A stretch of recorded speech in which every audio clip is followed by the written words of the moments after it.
सब बोलेंगे। खुदावंद तेरी सिताइश। आज जो मेरे पास मजमून है वो पनाह के ताल्लुक से है। किसके ताल्लुक से?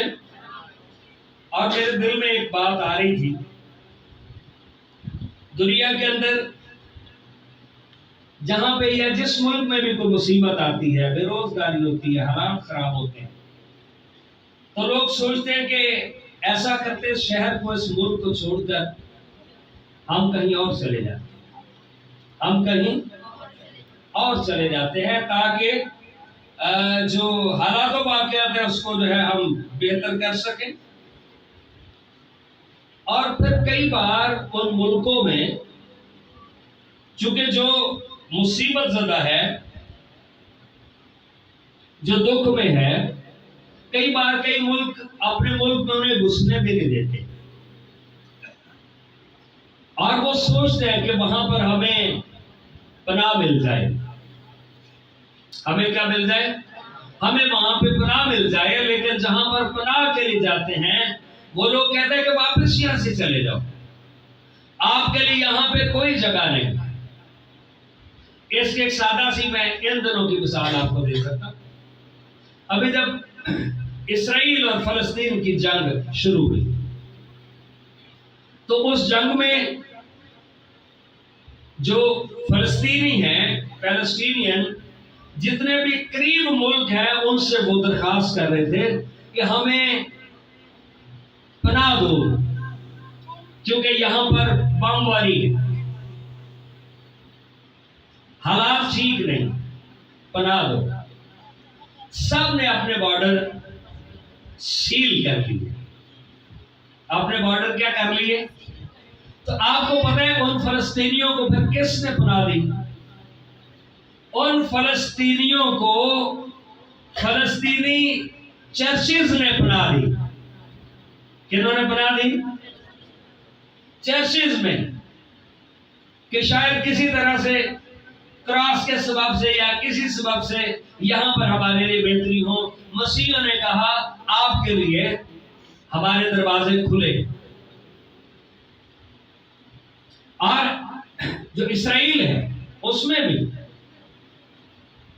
चर्चिज ने अपने दरवाजे खोले। क्यों? इसकी एक वजह है, हमारे खुदा का नाम पनाहगाह भी है। हालेलुया। हमारे खुदा का नाम, हमारे खुदा का नाम जो है पनाहगाह भी है। ज़बूर 91 पढ़ते हैं, जो हक ताला के पर्दा में रहता है वो कादर मुतलक के साया में सुकूनत करेगा। ज़बूर नंबर 91 मशहूर ये ज़बूर है। मैं खुदावन के बारे में कहूंगा, वही मेरी पनाह और मेरा गढ़ है। यानी वही मेरी पनाह और मेरा, तो जो हमारा खुदावंद है, बुजुर्ग दाऊद उसे एक नाम देता है कि वो मेरी पनाह और मेरा गढ़ है। हालेलुया। वो मेरी पनाह है। पनाह के ताल्लुक से अगर देखा जाए तो खुदावंद के लिए यहां पर जो है 3 लफ्ज देखते हैं, और वो भी आगे आए, वो भी लफ्ज आएगा, क्योंकि वो तुझे, हाँ, वो मेरा खुदा है जिस पर मेरा तवक्कल है, क्योंकि वो तुझे सियाह के फंदे से और मोहलक वबा से छुड़ाएगा। वो तुझे अपने परों से छिपा लेगा। हालेलुया। और तुझे उसके बाजुओं के नीचे पनाह मिलेगी। तो यहां पर कितनी चीजें, जो पनाह लेने के लिए भागते हैं उनको पनाहगीर कहते हैं। उनका क्या कहते हैं? पनाहगीर, मुहाजिर, और अंग्रेजी ज़बान में असाइलम सीकर्स, जो पनाह की तलाश कर रहे हैं। सीकिंग, तलाश करना, असाइलम, पनाह की तलाश कर। लेकिन खुदावंद खुदा कहता है दाऊद खुदा का बंदा कहते हैं जो हक ताला के पर्दा में रहता है। एक खूबसूरत पनाहगाह वो खुदावन की हजूरी। हालेलुया, वो खुदावन की। और हमारा खुदा बेतरतीब खुदा नहीं। आज हमारा खुदा बेतरतीब खुदा नहीं है। हमारे खुदा में फिक्र पाई जाती है, तरतीब पाई जाती है, अपने लोगों का ख्याल करता है, उनके मुस्तकबिल के बारे में सोचता है। तो ऐसा माबूद जो अपने लोगों की फिक्र करे कहां मिलेगा। और फिर लिखा है उसकी सच्चाई ढाल और शिप्र है। ना सिर्फ वो आपको पनाह देता है बल्कि आप के ऊपर आने वाले तीरों को वो रोकता भी है, मुकाबला भी करता है। हालेलुया, ढाल का यही काम होता है, सिपर का यही काम होता है। तू न रात की हैबत से डरेगा न दिन को उड़ने वाले तीर से। और इस कले के अंदर कोई वबा भी दाखिल नहीं हो सकती। न उस पर तीर कामयाब हो सकते हैं, न उस पर बम कामयाब हो सकते हैं, न उसमें कोई वबा घुस सकती है। कितनी सेफ्टी और सिक्योरिटी। तो ये वो बंदा है जो हक ताला के पर्दा में रहता है। सो हमारी पनाह हमारा खुदावंद है। अच्छा, बात मैं आपको ये बताने लगा हूं कि जब खुदावंद ने बनी इस्राएल के लिए प्लान किया कि एक रोल मॉडल कौम हो, तो फिर उसने इस्राएल के जो 12 कबीले हैं उनमें मिरास को बांटा। और वो शहर 48 बनते हैं, 48 बनते हैं। कितने बनते हैं? 48। और उसमें जो 6 शहर थे वो उन्होंने पनाह के शहर मुकर्रर किए। कौन से शहर मुकर्रर किए? तो ये मुकर्रर करने का मतलब ये है, ऐसा नहीं है कि जब जरूरत पड़ेगी तो देखी जाएगी। कई बार हम जिंदगी गुजार होते हैं तीर तुके से। पंडित साहब कैसे गुजार होते हैं? तीर तुके से। जो काम सामने आ गया तो फिर देखी जाएगी, अपना ना दिमाग काम कर दे। पर मैं समझना FC रिले की बहुत जरूरत है। जितने सुबह सुबह लाइट ही ना हुए बंदे ना दिमाग ही कम करना परेशान। नाश्ता बनाने वाले वो परेशान, दूसरे परेशान, कपड़े इस्त्री करने वाले वो परेशान। शाम को खाने का वक्त होता है जहां पे लाइट है ना, ये बड़ी दुआ करने की जरूरत है। खुदा यहां पर हालात बदले। ये तारीकी की, भरपूर तारीकी की अलामत है। और चलो असी नूर हो, ये सुनकर तुम दुनिया के नूर हो। इथे दोनों मसले कर पड़े। चलो हम ही नूर हो। हमसे मुराद आपको नहीं कह रही, ये मजमूई तौर पर मैं बात कर रहा हूं। नौजवान, ये पिछली बार का हमारा लेक्चर था, गलियों में पाउडर चर्च ते जिन्होंने कोई एवं गली च खलो रहे फजूल क्यों भाई। तो बड़ी दुआ करने की जरूरत है। खुदा हर जमाने में अपने लोगों को मिसाली देखना चाहता है। हालेलुया। सो इसी तरह से गिनती की किताब आप खोले मेरे साथ, इसका 18वां बाब। यहां पर देखते हैं कि खुदा ने किस तरह से प्लान किया था कि वो जो उसके लोग हैं उनके जरिया से वो कुछ लोगों को सिखाना चाहता था, तरबियत करना चाहता था, असूल देना चाहता था। 18वां बाब और इसकी आयत नंबर जो है 20 खुदा के कलाम में से हम देखते हैं। 18वां बाब, इसकी आयत नंबर 20। हाँ जी, मिल गया। अच्छा, यहां पर लिखा है, और खुदावंद ने हारून से कहा कि उनके मुल्क में तुझे कोई मिरास नहीं मिलेगी। हाँ जी, उनके मुल्क में तुझे कोई मिरास और ना उनके दरमियान तेरा कोई हिस्सा होगा, क्योंकि बनी इसराइल में तेरा हिस्सा और तेरी मिरास मैं हूं। हाँ जी, तेरा हिस्सा और तेरी मिरास। अच्छा, ये अब हवाला मैंने क्यों पढ़ा के लिखा, और बनी लावी को उस खिदमत के मुआवजा में जो वो ख़ैमा इज्तिमा में करते हैं, मैंने बनी इसराइल की सारी दाइया की मौरूसी हिस्सा के तौर पर दी। कैसे दी?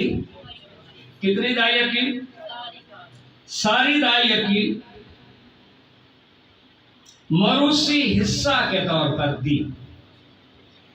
दाइया की हर बंदे की कमाई पर जो 10वां हिस्सा है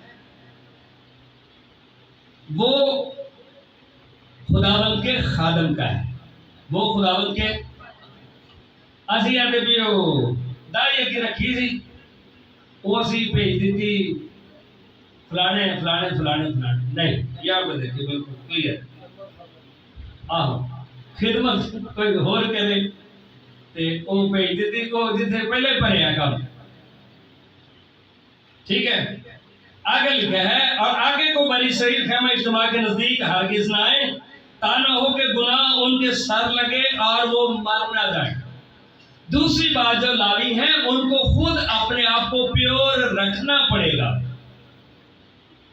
अगर दूसरे आने वाले मर सकते हैं तो जो 11,000 वोल्ट के खुद करीब खड़ा है उसका क्या हाल होगा? वो तो पहले भटक सकता है, वो तो गड़बड़ भी नहीं कर सकता, बल्कि बनी लावी ख़ैमा इज्तिमा की खिदमत करे और वही उनका बारे गुनाह उठाए। यानी अगर उनके ऊपर तो इधर गड़बड़ हो रही है, उसके लिए भी खादम के लिए परेशानी बनेगी। चलो भाई जवाब दे, क्या कारण? जवाब दे। तुम्हारी पुश्त दर पुश्त ये एक दायमी आयन हो, और मैं बनी इसराइल के दरमियान उनको कोई मिरास, बनी इसराइल के दरमियान को कोई मिरास ना मिले, क्योंकि मैंने बनी इसराइल की दाइयकी को जिसे वो उठाने की कुर्बानी के तौर पर खुदा के हुजूर गुजरानेंगे उनका मौरूसी हिस्सा कर दिया है। हाँ जी, मौरूसी हिस्सा कर दिया। इसी सबब से मैं उनके हक में कहा है कि बनी इसराइल के दरमियान उनको कोई मिरास न मिले। अच्छा, ये जो काहिन थे इनका एक और काम भी था जो आज हम पनाह के ताल्लुक से, तो जो पनाह के शहरों में लोग आते थे, खुदा के जो काहिन हैं ये उनको रिसीव करते थे और उनकी खिदमत करते थे। रिसीव करते थे और क्या करते थे उनकी? इसी तरह से देखें, जितने भी मुल्क पनाहगीरों को अपने मुल्क में जगह देते हैं, और वो सारे के सारे जो पनाह देने वाले मुल्क हैं उनमें से 90% जो है वो क्रिश्चियन मुल्क हैं। 90% कौन से मुल्क हैं? 90% क्रिश्चियन मुल्क हैं। उसमें से कोई एक, जैसे मलेशिया बुद्धिस्ट है, वो भी पनाह देता है, लेकिन वो इतना बुरा हाल करता है जिसको कोई हद नहीं है। उसमें भी सपोर्ट करने वाले यूनाइटेड नेशन है, वो क्रिश्चियन मुल्क ही है। सपोर्ट करने वाले कौन है? वो क्रिश्चियन मुल्क ही है। अब पैगाम को मैं चलाने लगा ताकि जल्दी अपने मकसद की तरफ, और फिर उनको रिसीव करते थे। उसके लिए असूल यह बनाया गया था कि कोई बंदा, जैसे किसी से कोई कत्ल हो गया है, किसी से क्या हो गया? कई बार कत्ल करता कोई है और खाते किसी के चले जाते हैं। करता कोई है और खाते किसी और के खाते में चला जाता है, यानी अभी कोई फैसला नहीं हुआ, कंफर्म ही नहीं हुआ फलाने बंदे ने मारे। उसके लिए क्या है कि वो बंदा भाग जाए पनाह के शहर में। कहां भाग जाए? वो बंदा भाग जाए पनाह के शहर में, और शहर के फाटक पर जाकर उन बुजुर्गों से, जो इस्राएली बुजुर्ग हैं, जो काहिन हैं, जो रहनुमाओं ने कहे, मैं आपके पीछे, आपके पास पनाह के लिए आया हूं, चूंकि मेरे पीछे मुझे मारने वाले लगे हुए हैं, लिहाजा मुझे बचा लिया जाए। और वो बुजुर्ग से एंटर होने की इजाजत दें, और जब तक फिर उस पर मुकदमा चले जब तक तहकीक होकर, तफ्तीश होकर कोई फैसला ना हो, साबित ना हो कि यही बंदा है, तब तक उसे कोई नहीं मार सकेगा। तब तक उसे, मतलब ये नहीं कि शुबह से मार देता, मारे या किसी ने मार कोई गया। वो एक तरह से वहां पे बना देते थे और फिर उसका फैसला होता था। और वहां पर एक पनाह के शहर में एक खास जो है वो जगह होती थी और वो खुदा का मस्बा होता था।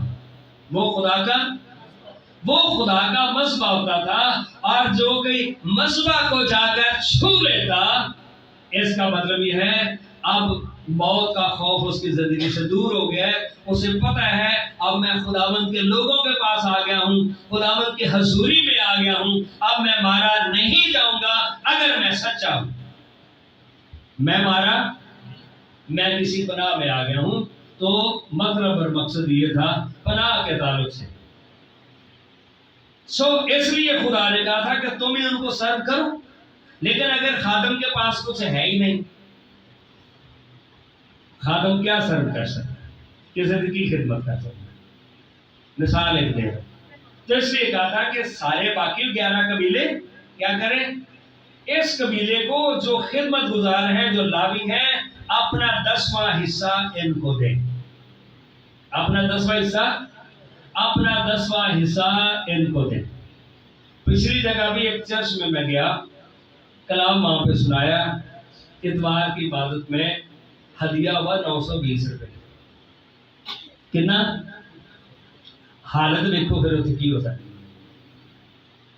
900,000 रुपए से सब्जी बन जाती है, मुश्किल है। कई बार हम खुदा के साथ कर क्या रहे हैं, इस वजह से हम चाहते हैं बरकत पाए, ना उसके हजूरी में, ना उसके रूल्स को फॉलो करना। ठीक है। जैसे वो सींगों को पकड़ लेता, वो बच जाता था, उसे पता था अब मुझे कोई कत्ल नहीं करेगा। और फिर जब तक लिखा वो सरदार काहिन जो है वो जिंदा रहता, वो वहां पे रहता, मर जाता तो फिर उसके ऊपर केस चलता। तो ये शरीयत में मैं आपको बता रहा हूं, इसका अगला हिस्सा नए अहदनामे में हमें मिलता है। इस्तिस्ना की किताब आप मेरे साथ खोले, इसका 18वां बाब,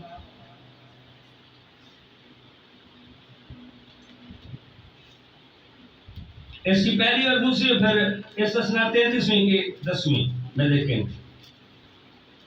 इस्तिस्ना इसका 18वां बाब और आयत नंबर पहली और दूसरी में लिखा है, और लावी काहनों यानी लावी के कबीला का कोई हिस्सा और मिरास इसराइल के साथ ना हो, वो खुदावन की आशीन कुर्बानियां और उसी की मिरास खाया करें। यानी कुर्बानियां जो लोग खुदा के हुजूर में गुजरानते थे, वो कहां पर जाती थी? लावियों के पास। इसलिए उनके भाइयों के साथ उनको मिरास ना मिले, खुदावंद उनकी मिरास है, जैसा उसने खुद उनसे कहा है। हालेलुया। जैसा उसने खुद उनसे। और जो लोग गाय, बैल या भेड़ या बकरी की कुर्बानी गुजरानते हैं, उनकी तरफ से काहिनों का यह हक होगा कि वो काहिन को शाना और कान पट्टियां और जोज दें, और तो अपने अनाज और मै और तेल के पहले फल में से और अपनी भेड़ों के बाल में से जो पहली दफा कुतरे जाएं उससे देना, क्योंकि खुदा तेरे खुदा ने उसको तेरे सब कबीलों में से चुन लिया है, ताकि वो और उसकी औलाद हमेशा खुदा के नाम से खिदमत के लिए हाजिर रहें। और तेरी जो बस्तियां हैं सब कबीलों में हैं, उनमें से अगर कोई लावी किसी बस्ती से जहां वो बूदोबाश करता था आए और अपने दिल की पूरी रगबत से उस जगह हाजिर हो जिसको खुदा चुनेगा, तो अपने सब लावी भाइयों की तरह जो वहां खुदा के दूर खड़े रहते हैं, वो भी खुदा अपने खुदा के नाम से खिदमत करे, और उन सब को खाने को बराबर हिस्सा मिले, सिवा उस नाम के जो उसके बाप दादा की मिरास बेचने से उसे हासिल हो, तो यहाँ पर भी खुदा ने जो है बताया कि लावी जो है उनको सपोर्ट किया जाए ताकि जो पनाह के शहर हैं वहां पर सिस्टम ठीक हो। हालेलुया। पनाह के शहर है वहां पर सिस्टम ठीक हो। अब ये जो 6 शहर थे इनके क्या क्या नाम? पहले का नाम जो है वो कादिश था या कादिश। पहले का नाम क्या था? कादिश या कादिश। ये जिस साइड पे नफ्ताली का कबीला था ये वहां पर एक शहर बना। हाँ जी, किसका कबीला था? याकूब के 12 बेटों में से सारे एक जगह पे नहीं 6 शहर बना देते इकट्ठे। यानी यहां पर बना दिए, दारूखेत में बना, सेंटर में बना दिया, सदर में कोई एरिया बना दिया, उधर बना दिया, कुरंगी साइड पे को बना दिया। ठीक है, तो नफ्ताली का इसका मतलब है, कादिश का मतलब है होली प्लेस, मुकद्दस जगह। कौन सी जगह? कदूस इसी से लफ्ज है, कादिश या कादिस। तो ज़हन में सोच बनती है अब कदूस जगह कौन सी है? खुदा ताला की हजूरी। कदूस जगह कौन सी है?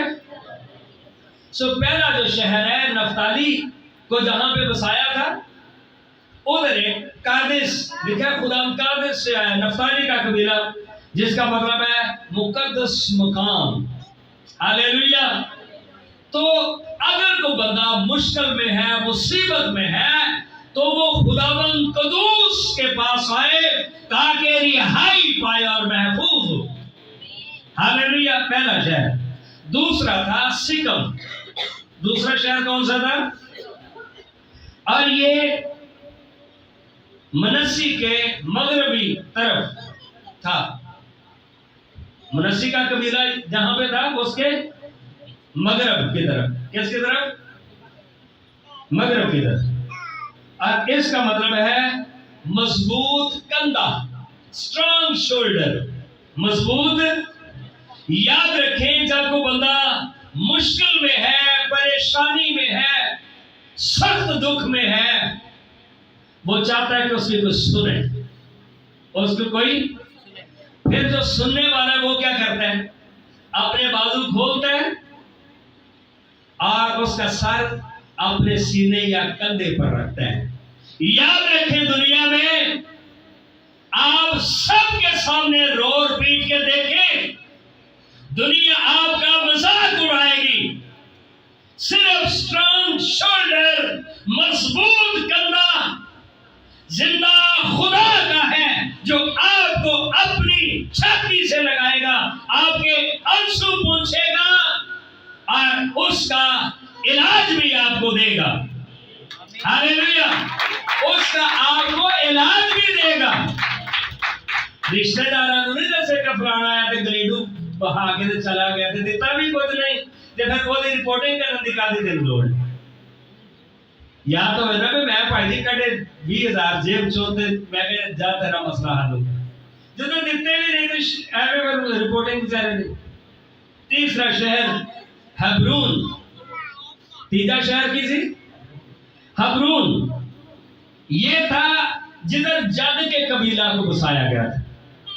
जिधर किसको बसाया गया था? इसका मतलब है फेलोशिप, रिफाकत। हालेलुया। पनाह में वो बंदा है जो मुकद्दसों की रिफाकत में है। मुकद्दसों की जेड़ा रिफाकत पता नहीं कदों होती हो। फिर अगले बड़े दिन थे वो भी फिर टाइम नाल कोई नहीं, जो मुमकिन है दरिया समेट दो, ये चलो रिफाकत ही चले। रिफाकत में जो है वो बंदा महफूज है। कला बंदा गड़बड़ हो जाएगा। कला बंदा, ये अमसाल की किताब में लिखा है, जो तन्हा रहता है वो जरूर किसी शरारत में तुझे याद रखियो। ये बाइबल की बात। वो कुछ गलत ही कर रहे हैं। फिर चौथा शहर गोलान। चौथा शहर कौन सा है? ये गोलान की पहाड़ियां भी, जैसे जंगल के फौज उधर छुप जाता है गोलान की पहाड़ियों में। ये मशरक की तरफ था, जहां पे मनस्सी को बसाया गया था। किसको बसाया गया था? अच्छा, गोलान का मतलब है खुशी, शादमानी। गोलान का मतलब क्या है? पनाह के शहर में, गोलान जो शहर है उसका मतलब है जो पनाह के लिए आ गया है, शादमानी उसके लिए है। शेरे पापर इब्लीस की तरह दौड़ रहा है और फाड़ भी देगा उनको। जो बचना चाहता है उसे कहना पड़ेगा, यार अब तू मेरी पनाह है, सो तू है मेरी। उसे कहना पड़ेगा, उसे आना पड़ेगा। पांचवा है रमूत या रामात। बाइबल में ये नाम है, रामात या रामूत, ठीक है। और ये जिधर जिलाद को बसाया गया था, याकूब के एक बेटे का नाम जिलाद था, जिसके नाम से पहाड़ी भी कह रहा है जिलाद को है। जिलाद, जिलाद इसका मतलब है बुलंदी। इसका मतलब क्या है? खुदावन हमारा कला भी है ते होवे कला ते दीवारा छोटियां छोटियां नहीं। आप एक ऐसी जगह पर आ गए हैं जिसकी दीवारें ऊंची हैं, जहां पर दुश्मन घुस नहीं सकता। Hallelujah, hallelujah. जहां पर दुश्मन घुस नहीं सकता, आप उस कले में, हालेलुया, जिसकी दीवारें ऊंची और साथ में फिर मजबूत भी है। कागजी दीवारा नहीं कि टीन दिया चादर लाई जाने, नहीं नहीं, किले की दीवारें हैं, मजबूत। छठा है बेजर या बसर। ये जिधर रोबेन को बसाया गया था, ये वो एरिया है। किसको बसाया गया था? रोबेन को। और इसका मतलब है मजबूत पोषण। हालेलुया। आप कहां पर हैं? और बाइबल में 6 पनाह के शहर हैं, और 7वां कहां पर है? आसमान थे। हालेलुया। आसान आसमान दे जाना ते दुख दुनिया उठाएगी, नीचे वर्ल्ड। इब्रानियों 7वां शहर, आसमां पे शहर होगा, बादलों के पार होगा, जिंदगी वहां पे होगी, जिंदगी का राज होगा। नो लोड शेडिंग, ना पानी का मसला, ना दुख, ना तकलीफ, ना तूफान। उस वक्त जो अंधा है आज नजर नहीं आता, अंधों की आंखें वाकी जाएंगी, ठीक की जाएंगी। जिनके घुटनों में दर्द है, लंगड़ा लिखा वहां पर हिरन की मानंद चौकड़ियां भरेगा। टांग कट गई, एक्सीडेंट में कुछ हो गया, मसला हो गया, सलामती उस शहर में खुदा आपको ले जाएगा। पर कितने नादान, चलो को मोबाइल से चंगी शाही लब लो, लबी की डाले। और यार मिट्टी कटा, कचरा फोड़ रहे हो। यीशु से जिंदगी। इब्रानियों वाली आयत पढ़ के कलाम बंद कर। इब्रानियों 6 बाब।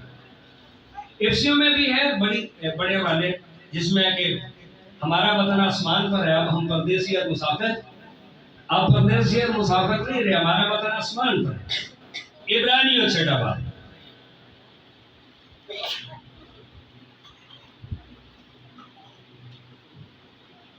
हाँ जी, मिल गया। इसकी बताता हूं, आयत नंबर है 18 में।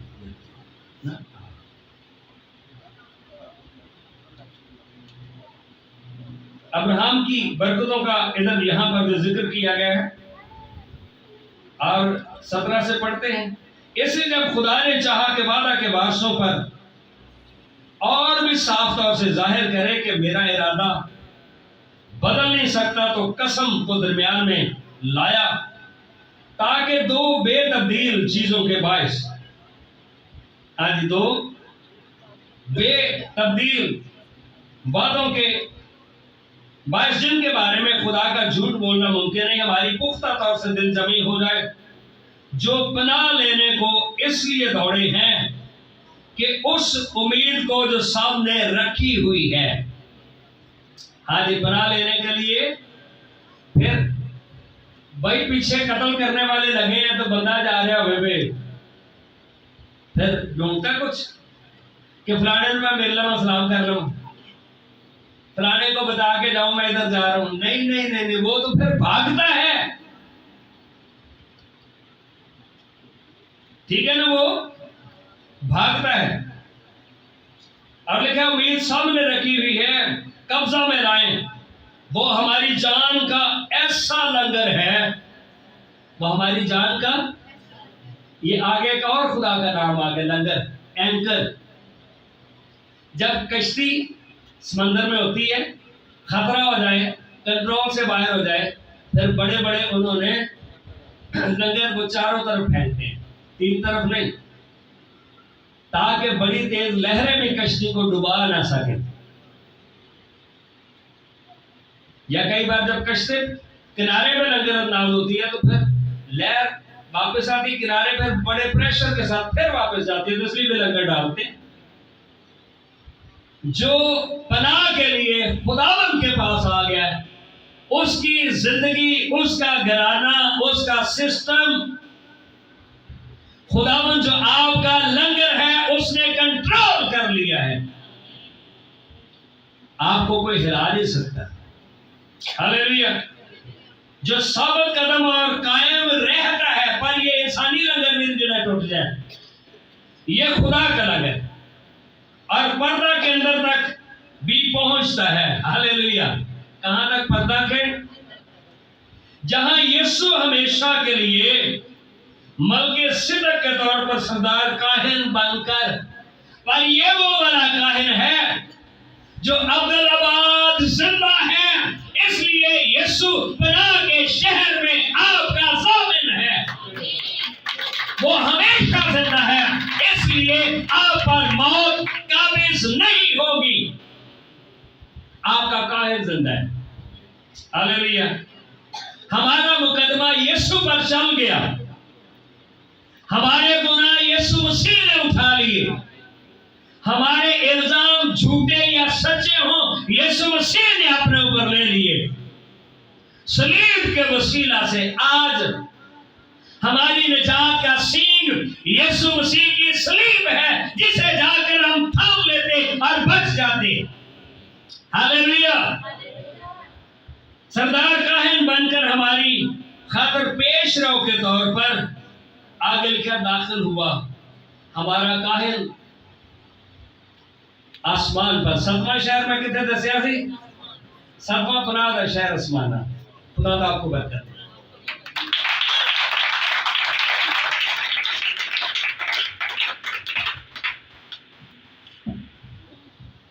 आइए सब अपने सरों को